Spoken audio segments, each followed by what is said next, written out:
ಇನ್ನು ಮಂಗಳೂರಿನಲ್ಲಿ ದರೋಡೆ ನಡೆದ ನಂತರ ಬ್ಯಾಂಕ್ ದರೋಡೆ ನಡೆದ ನಂತರ ಅಲ್ಲಿನ ಎಟಿಎಂಗಳಲ್ಲಿ ಯಾವ ಥರ ಸೆಕ್ಯೂರಿಟಿ ಇದೆ, ಅವರೇನಾದರೂ ಅಲರ್ಟ್ ಆಗಿದ್ದಾರಾ ಇಲ್ವಾ ನೋಡೋಣ ಬನ್ನಿ. ರಾಜ್ಯಾದ್ಯಂತ ಬ್ಯಾಂಕ್ ದರೋಡೆ ಎಟಿಎಂ ದರೋಡೆ ಪ್ರಕರಣಗಳು ಹೆಚ್ಚಾಗ್ತಾ ಇದೆ.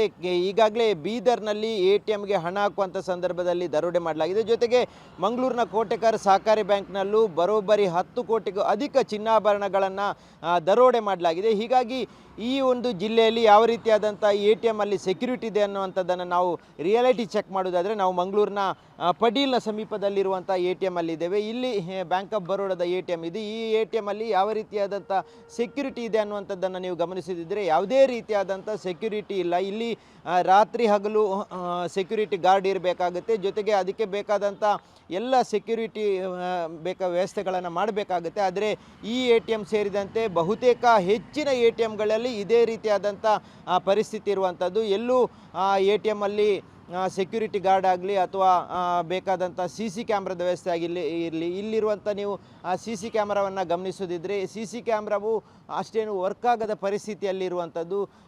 ಇಲ್ಲಿರುವಂಥ ತಾಂತ್ರಿಕ ವ್ಯವಸ್ಥೆಗಳೇನಿದೆ ಅದನ್ನು ಸರಿಪಡಿಸುವಂಥ ಕೆಲಸಗಳನ್ನಾಗಲಿ ಇಲ್ಲಿನ ಸಿಬ್ಬಂದಿಗಳಾಗಲಿ ಈ ಬ್ಯಾಂಕಿನ ಸಿಬ್ಬಂದಿಗಳಾಗಲಿ ಎಟಿಎಂನ ಸಿಬ್ಬಂದಿಗಳಾಗಲಿ ಯಾರು ಮಾಡ್ತಾ ಇಲ್ಲ. ಯಾರು ಬೇಕಿದ್ದರೂ ಯಾವ ಸಂದರ್ಭದಲ್ಲೂ ಈ ಎಟಿಎಮ್ಗೆ ಬಂದು ನುಗ್ಗಬಹುದು. ಯಾವುದೇ ರೀತಿಯಾದಂಥ ಅವರಿಗೆ ಬೇಕಾದ ರೀತಿಯಲ್ಲಿ ಏನು ಬೇಕು ಅದನ್ನು ಮಾಡ್ಬೋದು ಅನ್ನುವಂಥ ರೀತಿಯಲ್ಲಿ ಇಷ್ಟೊಂದು ಓಪನ್ ಆಗಿ ಇಡಲಾಗಿದೆ. ನಾವು ಇದರ ಎಟಿಎಮ್ನ ಒಳಭಾಗವನ್ನು ಗಮನಿಸೋದಿದ್ರು ನೋಡಿ, ಇಷ್ಟೊಂದು ವ್ಯವಸ್ಥೆನೇ ಇಲ್ಲದ ರೀತಿಯಲ್ಲಿ ಇದು ಪಾಳು ಬಿದ್ದ ರೀತಿಯಲ್ಲೇ ಇರುವಂಥದ್ದನ್ನು ನಾವು ಗಮನಿಸ್ಬೋದು. ಅಂದರೆ ಇಲ್ಲಿನ ಸೆಕ್ಯೂರಿಟಿ ಗಾರ್ಡ್ ಇದ್ದರೆ ಇದನ್ನು ಒಂದು ಕಂಟ್ರೋಲಲ್ಲಿ ಇರ್ತಾ ಇದ್ರು.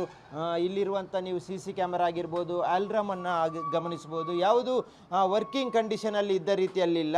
ಇಷ್ಟು ಮಾತ್ರ ಅಲ್ಲ, ಇದರ ಒಳಗೆ ಸೆಕ್ಯೂರಿಟಿಗೆ ಬೇಕಾದಂಥ ವ್ಯವಸ್ಥೆ ಬೇಕಾದಂಥ ರೂಮ್ಗಳನ್ನು ನಿರ್ಮಿಸಲಾಗಿದೆ. ಆದರೆ ಸೆಕ್ಯೂರಿಟಿ ಇರೋದಿಲ್ಲ. ಈ ಒಂದು ಎಟಿಎಂ ಮಾತ್ರ ಅಲ್ಲ, ಎಲ್ಲ ಎಟಿಎಂಗಳಲ್ಲಿ ಇದೇ ರೀತಿಯಾದಂಥ ಪರಿಸ್ಥಿತಿ ಇರುವಂಥದ್ದು. ಕನಿಷ್ಠ ಪಕ್ಷ ಹಣ ಹಾಕುವಂಥ ಸಂದರ್ಭದಲ್ಲೂ ಹೆಚ್ಚಿನ ಭದ್ರತೆ ಇರಬೇಕಾಗುತ್ತೆ. ಜೊತೆಗೆ ಈ ಎಟಿಎಂನೊಳಗಿರುವಂಥ ಹಣ ಏನಿದೆ ಇದನ್ನು ಸುರಕ್ಷಿತವಾಗಿ ಇಡಲಿಕ್ಕೆ ಬೇಕಾದಂಥ ವ್ಯವಸ್ಥೆಗಳು ಇಲ್ಲಿ ಇಲ್ಲದಿರುವಂಥದ್ದು. ಯಾವ ಸಂದರ್ಭದಲ್ಲಿ ಯಾರು ಬರ್ತಾರೆ ಅನ್ನುವಂಥದ್ದು ಗೊತ್ತಿರೋದಿಲ್ಲ. ಹಾಗಾಗಿ ಕನಿಷ್ಠ ಪಕ್ಷ ಒಂದು ರಾತ್ರಿ ಹಗಲು ಸೆಕ್ಯೂರಿಟಿ ಗಾರ್ಡ್ ಆದರೆ ಇಡಬೇಕಿತ್ತು. ಇದು ಇಲ್ಲಿನ ಪರಿಸ್ಥಿತಿ. ಇಲ್ಲಿ ಮಾತ್ರ ಅಲ್ಲ, ಎಲ್ಲ ಎಟಿಎಂ ಅಲ್ಲೂ ಇದೇ ಪರಿಸ್ಥಿತಿ.